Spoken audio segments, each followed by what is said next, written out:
La entrevista Prime. ¿Qué tal? ¿Cómo están? Muy buenas noches. Gracias por acompañarnos a una nueva edición de la entrevista Prime. Hoy nos acompaña el expresidente de Revolución Democrática y vamos a explicar, porque esto requiere una explicación, Diego Vela. Diego, muchísimas gracias por acompañarnos. Hola, Andrea, buenas noches. Porque estamos ya a días de la elección que va a tener por primera vez el nuevo partido Frente Amplio, que es la unión, la cohesión de Revolución Democrática y Convergencia Social. Partamos explicando un poco este proceso, ¿no? Para que todos entendamos. Encantado. Sí, nosotros en octubre del año pasado comenzamos un proceso de discusión sobre fusionarnos, los dos partidos que tú mencionas, y la militancia del partido decidió, con un apoyo más de un 80%, el dar este paso a contracorriente de lo que está pasando actualmente en política. Uno ve la lógica más individualista, de fragmentación.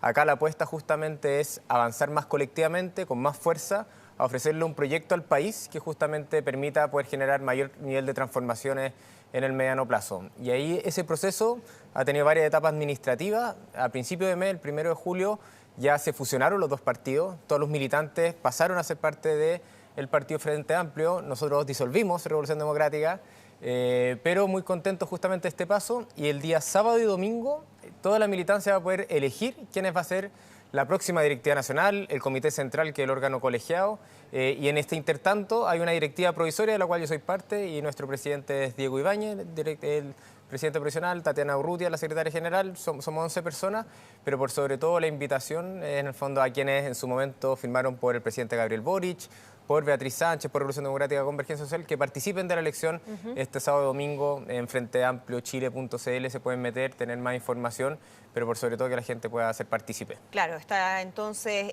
la elección de la directiva nacional, el Tribunal Supremo y los 102 integrantes de este Comité Central. Y todos los espacios basales, que son, claro, de son participación, como 11 papeletas. Claro, es una elección donde se van a nombrar muchos cargos y por eso también habían varias listas. Y entremos de lleno en lo que fue quizás uno de los problemas que tuvieron algunos representantes que querían participar en una de las listas encabezada por el diputado Gonzalo Vinter, y que finalmente no logra la inscripción en el plazo que se había estipulado.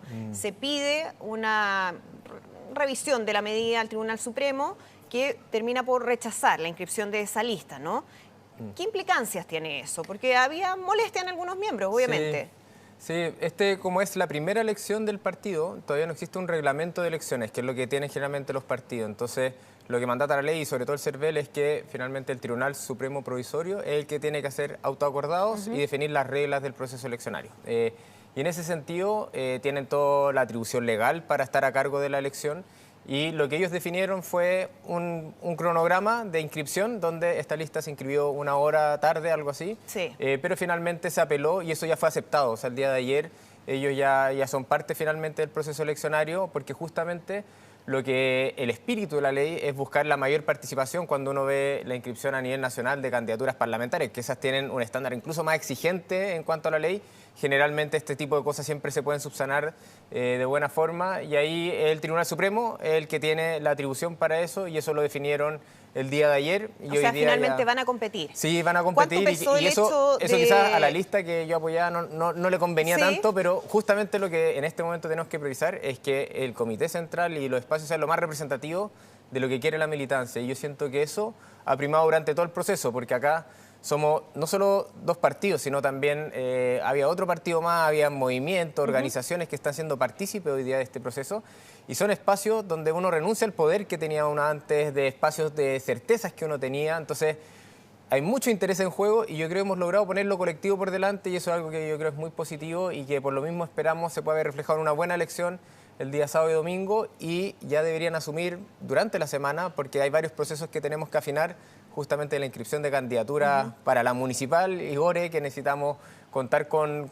los órganos del partido funcionando, pero vamos a hacer un cambio de mando ya el 4 de agosto, ya más masivo. Ya y hay un espacio más Ahora, oficial. Diego, claro, cuando en una primera instancia, o en una segunda más bien, porque se revisó dos veces, el Tribunal Supremo decide dejar fuera esta lista, hubo ahí algunos reclamos de quienes decían que se dejaba sin opción de representar a un cuarto de la militancia del Frente Amplio, que parecía una decisión arbitraria, que iba a tener consecuencias graves, pero más allá de eso, ¿cuánto pesó el hecho de que quienes incorporaban esa lista o algunas de las figuras que estaban en esa lista eran parte importante o del círculo cercano del presidente Gabriel Boric? Hay quienes apelaban a eso, ¿no? Que se estaba dejando afuera como una representación del propio presidente al interior del Frente Amplio. ¿Es así? ¿Cómo lo interpreta? O sea, para muchas personas, y como te decía, en el fondo yo no era parte de esa lista, en el fondo, para nosotros es importante que esa diversidad que tiene el partido pueda ser partícipe de las elecciones del Comité Central, que es algo muy relevante y la ley lo mandata así, la ley te pide que haya competencia en esos espacios, no pueden ser cargos por derecho propio, en el fondo. Y en ese sentido, yo creo que finalmente lo que primó fue decir, acá lo que necesitamos es, bajo las reglas que establece la ley, que acá se pueda dar un espacio. Y eso fue por una amplia mayoría del Tribunal Supremo validado, y hoy día también se están viendo algunas impugnaciones de cosas que son parte de los procesos internos, pero por lo que he sabido todo ha evolucionado bien, sí que en ese sentido yo creo que el foco está más en que hoy día las personas, los militantes, las personas que van a participar de esta votación se puedan enterar bien de cuáles son las visiones que tiene cada una de las listas para buscar que finalmente quienes vamos a estar en este órgano colegiado, que son 101 personas, o sea, mucha gente, se puede ver reflejado de manera representativa por quienes más lo representan. Y por otro lado, ya hay una directiva finalmente que finalmente se inscribió solamente una, y eso es decisión autónoma de quienes, todas las personas se podían inscribir si es que se organizaban. La de la ex delegada Constanza Martínez. Exacto, la ex delegada Constanza Martínez. También está el secretario general Andrés Cule, al quien yo conozco hace 12 años, o sea, de lo mejor que tenemos en cuanto a número uno de ingeniería, no, pero una persona muy responsable que ha trabajado mucho en temas de políticas públicas y también justamente en fortalecer la orgánica del partido, y que creo que le van a aportar mucha fuerza y conducción al proceso de Frente Amplio, que acá buscamos que no sea para la interna este proceso, sino justamente la razón por ser, y el nombre de la lista es Frente Amplio para Chile, porque si somos un partido político es porque tenemos una vocación de transformar, de mejorar un mejor vivir a las personas, de generar un cambio concreto. Eso es lo que hemos buscado desde el gobierno, eso es lo que hemos buscado en las alcaldías donde estamos. Nosotros estamos en alrededor de 12 alcaldías gobernando más de 1,5 millones de personas, y justamente lo que hemos buscado es que en el día a día las personas palpen lo que es finalmente tener un buen municipio. Un muy buen ejemplo yo creo es lo que ha pasado en Maipú, donde cuando estaba a la derecha se gastaban recursos en peluches y joyas en vez de recuperar la sanitaria de agua potable, pavimentar las calles, recuperar el espacio público, o sea, con una visión política, que es decir, finalmente lo colectivo, lo comunitario es algo que genera un mejor vivir para las personas, pero también con una buena gestión que permita materializar esas transformaciones. Así que estamos muy contentos, un paso hacia adelante, que no es fácil, o sea, como te digo, esto es casi, o sea, único en la experiencia chilena que tenemos, que es una fusión voluntaria de dos partidos de esta magnitud, van a ser 62.000 militantes, pero esperamos que muchas más personas puedan ser parte justamente de este partido y que puedan participar el sábado domingo en el proceso eleccionario interno que tenemos. Ya vamos a hablar de las municipales, pero me quedo dando vuelta a lo de Maipú a propósito de justamente la candidatura de Tomás Bodanovich. ¿Están muy confiados de su reelección? ¿Y cómo ven cómo ves en lo particular, ¿no?, la irrupción de el general Basalyete como candidato del Partido Republicano para justamente competir contra el actual alcalde? Yo creo que estamos muy confiados en que se ha hecho una buena pega, y eso ha sido reconocido transversalmente. O sea, hasta la candidata presidencial de la oposición lo reconoce como Maipú uno de los mejores municipios en cuanto al trabajo que está desarrollando. Y ahí finalmente las personas, las vecinas y vecinos de Maipú son los que van a decidir. Nosotros somos profundamente democráticos. ¿Pero hay confianza en esa? Hay confianza en el buen trabajo que se ha hecho. Yo te ponía el ejemplo de la sanitaria de agua potable, que es algo que afecta a las personas. Antes tú tenías muchas calles de Maipú inundadas, o lo que es la Plaza de Maipú, en el fondo de antes están, donde también participó Constanza Martínez, que ahora es nuestra presidenta, justamente en los operativos que se hicieron, que hoy día una plaza que había mucha delincuencia y no era un espacio público, finalmente se recuperó para las personas, y hoy día se hacen actividades, festivales, ferias de distinto tipo, justamente porque el alcalde Bodanovich tiene un compromiso con las vecinas y los vecinos de Maipú, y yo creo que eso se va a ver bien reflejado en las elecciones, pero obviamente el alcalde está trabajando día a día, porque en el fondo el trabajo es el que va a finalmente generar el resultado electoral ¿Y cómo interpretas la candidatura del general, quien va como candidato impulsado por el Partido Republicano. ¿Hay alguna lectura que hacer respecto a aquello, ¿no? Que se elija a una persona que era parte de funcionarios de Carabineros, en el fondo, y que se ha transformado el tema de la seguridad, quizás en el gran tema en estas elecciones municipales, y probablemente lo va a hacer también en las próximas que vengan por delante? Sí, o sea, es legítimo y está bien. Yo sé que han cambiado varias veces de candidatura, hay que ver finalmente quién se inscribe, pero en ese sentido la seguridad ha sido prioridad no solamente para ellos, sino también para nosotros, y eso ha sido con hechos concretos. Y lo que creo que es muy positivo es que justamente todo el trabajo que ha hecho Tomás Bodanovich en el municipio de Maipú necesita una proyección también de 4 años más justamente para ir materializando. O sea, teníamos un municipio endeudado, con mal uso de fondos, y hoy día justamente se ha logrado recuperar, pero todavía hay muchos desafíos pendientes que el alcalde lo está desarrollando de muy buena forma.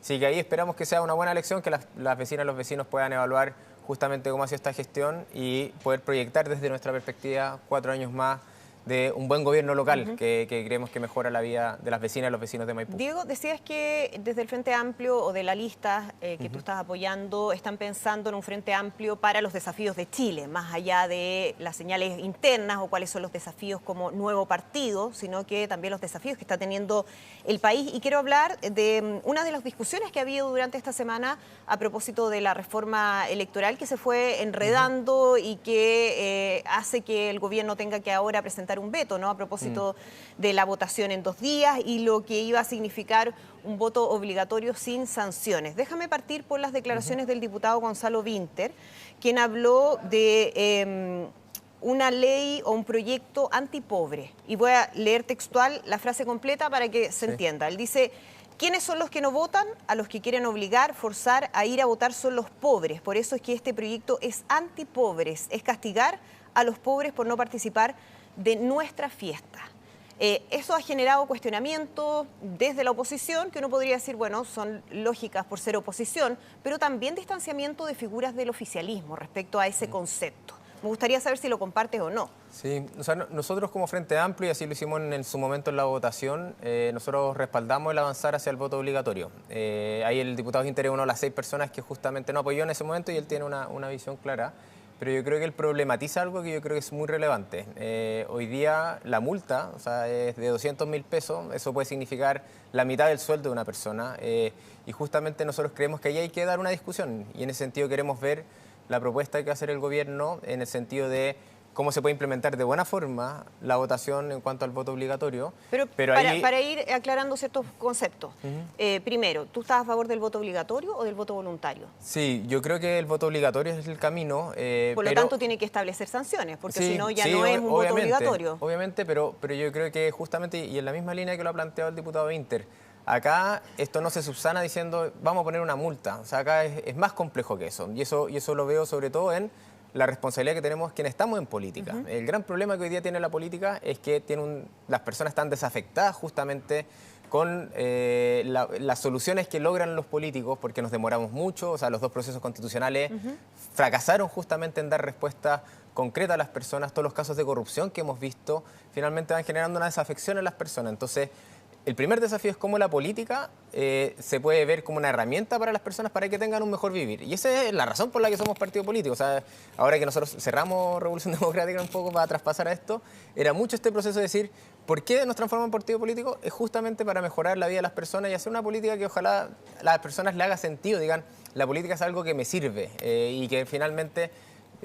necesitamos como sociedad democrática para vivir mejor colectivamente. Pensando en eso mismo y en ese objetivo, el problema del voto voluntario, o más bien, cuando teníamos voto voluntario, no era la subrepresentación de los sectores menos favorecidos, digamos. Totalmente. Y uno de los argumentos más importantes a la hora de pelear por la obligatoriedad del voto tenía que ver con eso. ¿Cómo se entiende ahora el cambio de posiciones? Esto de quienes defienden que vaya a haber voto obligatorio pero sin sanciones, porque la discusión del monto de la sanción es muy legítima, pero quizás no era el momento de hacer esa discusión. Sí, o sea, sobre el primer punto que planteas, totalmente de acuerdo, y por eso es tan importante lo del voto obligatorio, porque hasta el voto voluntario lo que uno observa es que finalmente los partidos políticos quienes están en el gobierno atendían a sus nichos, y no necesariamente a las personas de menos recursos, a las personas jóvenes que no estaban yendo a votar. Entonces decían, filo, da lo mismo que pasa con ellos porque al final no van a votar y eso va a permitir que yo salga reelecto. Y justamente lo que permite el voto obligatorio, y yo creo que es algo que hemos visto, por ejemplo, en temas de seguridad o en distintos temas, es que hoy día el político dice, yo no solo me tengo que preocupar de mi barra, sino tengo que preocuparme de las preocupaciones que tienen todos los chilenos y tengo que atender eso. Y eso es algo que no solo lo hemos visto en Chile, sino la evidencia comparada ha mostrado que las virtudes que tiene el voto obligatorio es que pone a los políticos, quienes tienen que hacer la pega, mirando no solamente a su grupo de interés, sino a todos los chilenos y a las chilenas. Y ahí yo creo que la discusión que se ha dado y que partió también con un tema de cómo se va a considerar la multa para las personas que no tienen ciudadanía, sino son solamente residentes, personas extranjeras, era que justamente el buscar que la multa no fuera tan alta, y eso creo que es algo que comparto, o sea, que una persona de escasos recursos, una persona electrodependiente tenga que pagar 200 lucas cuando su sueldo, ingreso con suerte alcanza a llegar a los 400.000 pesos, yo creo que es algo que tenemos que ver si es que hay una variable para poder cambiar eso y que sea un poco más progresivo. Pero por otro lado, el también hacer esta corrección que no se hicieron en las elecciones anteriores, que justamente personas que no tienen la obligación de ir a votar, en este caso quienes son residentes, si no pueden ir a votar, no se vean cargados por la multa. Y eso yo creo que es algo de política pública bien hecha, pero sí, ahí el compromiso del Frente Amplio, y ahí no ha cambiado la postura, es que el voto obligatorio sea implementado y por otro lado que logremos una buena política que pueda llegar a las elecciones de octubre. Está a favor del camino que toma el gobierno presentando este veto presidencial para reponer la sanción a la obligatoriedad del voto, en el fondo. Yo creo que es necesario y idealmente podemos conocer más detalle de cómo se van a abordar estas dimensiones, pero sí, compartimos totalmente el sentido y respaldamos también el trabajo que ha hecho la subsecretaria Ló, el ministro Elizalde, Diego, buscando justamente articular estas posiciones. ¿Fue el mejor concepto el hablar de un proyecto antipobre? ¿No suena...? O sea, yo creo que... como ha habido varios calificativos, ¿no? Pero ¿fue el mejor concepto? Esa es la pregunta. O sea, cuando uno no se queda solo en esa frase... No, pero yo leí la frase completa para entender el contexto, sí, ¿no? Sí, pero me refiero a cuando yo hoy día en la mañana vi en otro canal al diputado Inter y desarrolló súper bien el argumento y se fue también a lo que se aprobó cuando el presidente Piñera buscaba hacer justamente con la inscripción automática y el voto voluntario. Yo creo que el trasfondo es relevante de plantear, que hoy día la democracia tiene una gran asimetría de participación de quienes son más pobres respecto a los más ricos. Eso es un hecho objetivo. Y que hoy día una multa de ese nivel puede generar un perjuicio relevante para esas personas. Yo creo que está bien problematizarlo. Si es que la cuña es la mejor, yo creo que eso es más discutible, pero finalmente yo creo que idealmente podemos pasar a ese trasfondo y donde también el diputado Inter tiene su postura particular sobre el voto obligatorio o voto voluntario. Sí, él está a favor del voto voluntario. Sí, y así lo manifestó en su momento. Siempre ha sido consistente con eso y está bien. Pero como Frente Amplio sí hemos apostado a esta posición que es súper clara de avanzar en el voto obligatorio, pero yo creo que recogemos elementos que ha planteado el diputado Inter que son relevantes, que podemos tratar y que esperamos que el veto que presente el Ejecutivo considere en cierta medida estas dimensiones que creemos son relevantes para una buena política. ¿Se va a alinear el oficialismo detrás del gobierno en este veto presidencial? Porque el proyecto se fue enredando bastante a propósito justamente de la postura de militante oficialista también. Sí, yo creo que sí. Eso sí, el tiempo es bien acotado. O sea, ya hay varios impedimentos para la implementación de esta ley. O sea, las candidaturas se tienen que inscribir a final de mes. No queda nada. Y habían varias materias que estaban dentro de esa ley que consideraban dimensiones de la inscripción de candidaturas, pero posiblemente eso va a haber que postergarlo un poco porque no se ha implementado en esta, pero yo confío que se va a lograr un buen entendimiento y vamos a poder avanzar de buena forma en este proyecto de ley. Mencionabas lo de la diferenciación respecto al voto ciudadano versus electores, digamos, chilenos, extranjeros, residentes en nuestro país con derecho a voto. ¿Es el momento de dar esa discusión? Porque muchos han hecho una lectura de que aquí hay un aprovechamiento desde el punto de vista electoral, ¿no? O que en el fondo la postura que están teniendo hoy los representantes del oficialismo en este sentido tiene que ver con la conveniencia pensando en las próximas elecciones, que el voto de extranjeros residentes en nuestro país no sea favorable al oficialismo, sino que sea más bien favorable a la oposición. ¿No sería mejor dejar esa discusión para otro momento? O sea, lo que estaba contenido en el proyecto de ley era justamente el asegurar y normar de buena forma la implementación de un voto obligatorio y donde se hace esa corrección que yo creo que es correcta y básica en un proyecto de ley.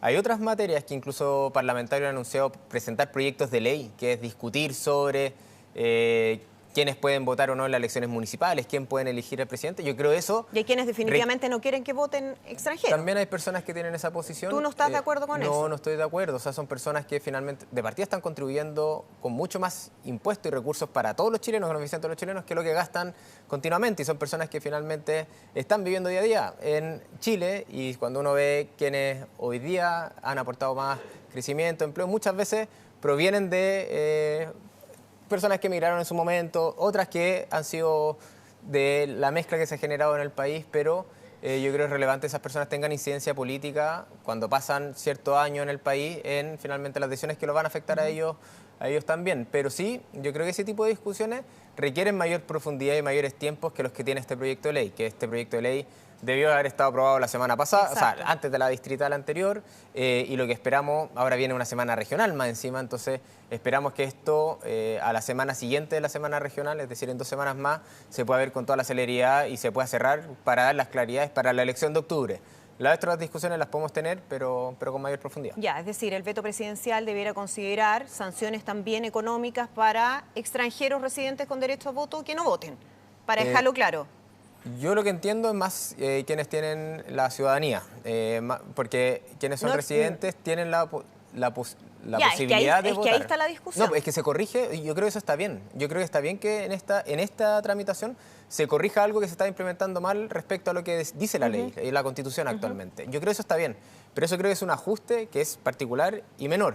Yo creo que el otro debate de en qué elección se puede votar, quiénes, cuándo, eso creo que requiere mucha más profundidad y no es algo que se puede discutir en 2 semanas. Y eso debiera ser entonces una discusión después de las municipales. Idealmente, yo creo que idealmente para que no sea tan cejado por eso, pero el Parlamento también se toma sus tiempos. O sea, esto generalmente un proyecto de ley de ese tipo va a requerir al menos 1 año y medio, 2 años de discusión, así que no. Diego, hablemos de lo que se viene en las próximas elecciones. Ayer veíamos a la presidenta o la expresidenta Michelle Bachelet, que se reunió con los timoneles de todos los partidos oficialistas, además de la Democracia Cristiana, haciendo un llamado a la unidad, alineando a esas fuerzas políticas. Primero, la pregunta que quiero hacerte es si ¿hay alguna figura, aparte de la presidenta Michelle Bachelet, que sea capaz de lograr eso? Yo creo que ella ha sido un gran aporte y ha contribuido mucho justamente en esa transversalidad que se ha logrado construir. Yo la vi también en una actividad que tuvimos 2 meses atrás, que fue con todos los alcaldes, y uno veía alcaldes transversales finalmente haciéndose parte de un espacio de diálogo y articulación, y yo creo que ella logra concitar esa unidad y esa transversalidad. Pero yo creo que es relevante que justamente este proceso que hemos logrado, por ejemplo, a nivel municipal, desde la Democracia Cristiana hasta el Partido Comunista, no sea en torno solamente a personas o liderazgo específico. Yo creo que justamente el desafío que tenemos, uno, es la unidad, y eso se ha demostrado no solamente en Chile, que funciona, sino ahora en Francia, lo que pasó también en Reino Unido está muy explicado por esa unidad que se ha logrado desde el progresismo, pero tenemos que dar el paso siguiente, que es decir, ¿una unidad para qué? Y eso es justamente, yo creo, uno de los desafíos que tenemos hoy día, que es incorporar más dimensiones programáticas, de cuáles son los puntos de acuerdo. Hay otros que no pensamos igual, o sea, que es una unidad en diversidad, por algo no somos los mismos partidos políticos, pero yo creo que eso es muy relevante de generar, y eso lo veo no solamente para la elección municipal y de gobiernos regionales, sino también de cara a la parlamentaria y a la presidencial. Yo creo que el poder dar un debate de cuál es la propuesta que le hacemos a Chile, y eso mostrarlo no solamente con ideas, sino también con hechos, como te plantean en el fondo. Nosotros hemos demostrado en los gobiernos locales que un gobierno del Frente Amplio mejora la vida de las personas en estas dimensiones. Es importante también que en una alianza que esperemos que pueda ser, yo creo que sería favorable desde la Democracia Cristiana hasta el Partido Comunista, tengamos esa capacidad de demostrar que tenemos capacidad para hacer esos cambios, pero por otro lado ponernos de acuerdo cuál es la propuesta que le hacemos al país. Y ahí yo creo que una vez que tengamos esa discusión de ideas, de programa, de visión, podemos ver distintos liderazgos que lo conduzcan, podemos hacer una primaria amplia, donde finalmente los distintos énfasis se pongan finalmente a disposición de la ciudadanía y que la ciudadanía decida quiénes van a liderar esos procesos. Pero yo sí creo que al menos el aprendizaje que hemos tenido nosotros siendo gobierno de poder lograr esta articulación mayor, antes eran 2 coaliciones que estaban, hoy día yo creo que logramos generar un cuerpo de gobierno, y hoy día para la municipal la Democracia Cristiana también está siendo parte de eso, es que podemos dar un siguiente paso en cuanto a materia más programática y finalmente cuál es la propuesta concreta que le damos a las chilenas y los chilenos. Lo de la expresidenta Michelle Bachelet es importante en qué sentido, en que hay quienes interpretan que el hecho de que sea ella la que tiene que salir a hacer este llamado a la unidad o alinear a las fuerzas del oficialismo más la democracia cristiana, habla de falta de figuras que logren aquello al interior de las fuerzas del Frente Amplio, del socialismo democrático, quienes están ahora. A quienes dicen, bueno, eso debiera quizás ser incluso el rol del presidente como jefe de coalición, ¿no? ¿Hay falta de liderazgos al interior del Frente Amplio o del oficialismo para ampliarlo un poco más? O sea, yo creo que el liderazgo del presidente Boric es algo que es indiscutido dentro de la alianza de gobierno, o sea, totalmente. Y cuando uno habla, a mí me tocó ser presidente hasta hace 2 semanas. Exacto. Y uno habla con los otros presidentes, o sea, todos alineadísimos con el presidente Gabriel Boric. No hay nadie que lo ha puesto en duda en ningún momento. Yo creo que el liderazgo que ha construido el presidente Boric no solamente ha sido de una alianza de gobierno, sino también con una visión de Estado, de enfrentar temas muy complejos, con una capacidad de pensar en las chilenas y los chilenos y tomar decisiones difíciles que muchas veces se habían ido postergando. Y en ese sentido, yo creo que liderazgos como los de Gabriel Boric, como lo que construyó también la expresidenta Michelle Bachelet, ojalá tengamos más, sin duda, pero yo sí veo que si bien quizás no hay liderazgos que generan ese nivel de cohesión tan grande como ellos dos, yo sí lo que veo es que hay distintos liderazgos que han ido permitiendo construir esa coordinación, esa cohesión, y un poco lo que yo viví, al menos siendo presidente estos 9 meses, que finalmente hemos logrado poner las preocupaciones de las chilenas y los chilenos por delante. Y eso ha permitido que en vez de salir a pegarle y buscar una ganancia propia a quien es tu aliado, es decir, oye, hablemos las cosas. Este problema no me parece como saliste, ok, subsanémoslo, cómo lo arreglamos y pongamos el proyecto por delante. ¿Están así? ¿Cómo se entienden entonces los problemas que ha habido, por ejemplo, en las últimas semanas con el Partido Comunista? Podríamos mencionar varios capítulos, ¿no? Pero se habla definitivamente de una tensión del PC al interior del bloque oficialista, incluso dentro del propio Partido Comunista, con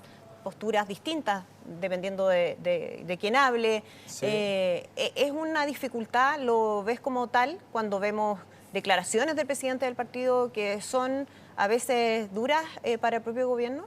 Sí, o sea, yo creo que el Partido Comunista ha sido leal al gobierno totalmente.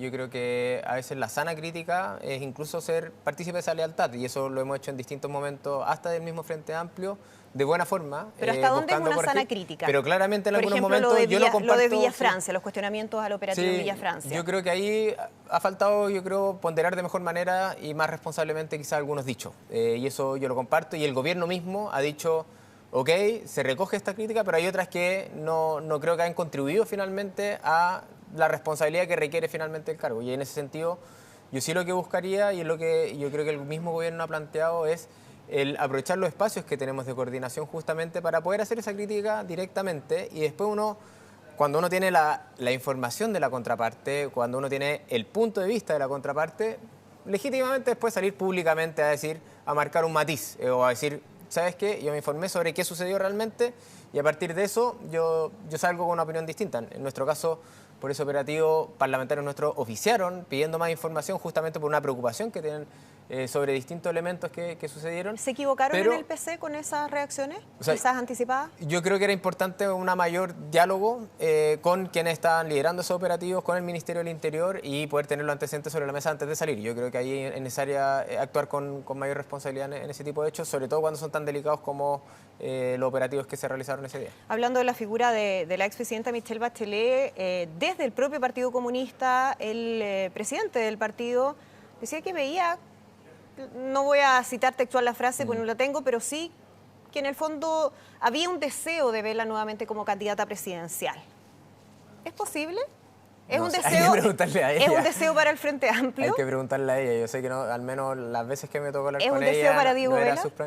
O sea, yo creo que obviamente es un liderazgo que uno valora y uno rescata, y finalmente y se ponga a disposición para liderar un proyecto, es algo que obviamente presidencial nuevamente, por tercera vez, o sea, algo que uno valora totalmente, pero en ese sentido nosotros desde el Frente Amplio lo que estamos buscando, en primer lugar, es lograr generar una alianza de gobierno que sea amplia y que permita habilitar los cambios que creemos que necesitan las chilenas y los chilenos. Y también creemos que hay otras personas que pueden ejercer muy buenos liderazgos y tienen las competencias y las capacidades para poder liderar un futuro gobierno en el Frente Amplio, pero también en el socialismo democrático, en distintos espacios. ¿Quién pero es ahí el Frente Amplio? Es que lo que queremos poner para no para no quedarnos los nombres, es primero, como te planteas, es las ideas, cuáles son las propuestas, el programa, y como lo hemos hecho en otros momentos, o sea, nosotros en nuestra corta, pero ya 8 años que llevamos como Frente Amplio, y nosotros Revolución Democrática 12 años, en todo momento lo que hemos buscado es primero discutir los programáticos, cuáles son las ideas, cuáles son los compromisos, hacia dónde vamos a avanzar, y a partir de eso definir cuáles son los liderazgos que van a reflejar eso. O sea, el presidente Boric en este periodo, o sea, cuando uno va 4 años atrás, nadie pensaba que iba a ser un candidato presidencial. Pero justamente yo creo que lo que hemos puesto es cuáles son las urgencias y las preocupaciones que tienen las chilenas y los chilenos, y a partir de eso vamos a ir tomando definiciones sobre los nombres. Yo creo que hay liderazgo a nivel nacional muy positivo. Mencionemos algunos. Que no quiero quemarlos, pero yo creo que a nivel de gobiernos locales, no solamente en Santiago, fuera de Santiago, yo creo que hay gobiernos locales que han hecho un muy buen trabajo, dentro del Ejecutivo también, en el mismo Parlamento. O sea, creo que hay mucho liderazgo que son muy positivos, pero esa es una discusión que nosotros al menos yo creo vamos a encaminar más el próximo año o posterior a la elección municipal y de gobiernos regionales. Y nuestra primera prioridad es que hoy día, donde estamos gobernando, que es el gobierno nacional, pero también los gobiernos locales, signifiquen mejoras concretas para las personas. Ese es nuestro foco y eso es lo que va a permitir que después nos puedan elegir, pero solo si es que las personas ven en su día a día que un gobierno del Frente Amplio, a nivel local, regional o nacional, le genera un cambio en su vida, es que realmente genere mayor bienestar. Diego Vela, muchísimas gracias por conversar con nosotros esta noche. Nos despedimos ya de esta nueva entrevista Prime y los dejamos invitados a continuar con más información en Mega Noticias ahora. Que estén muy bien.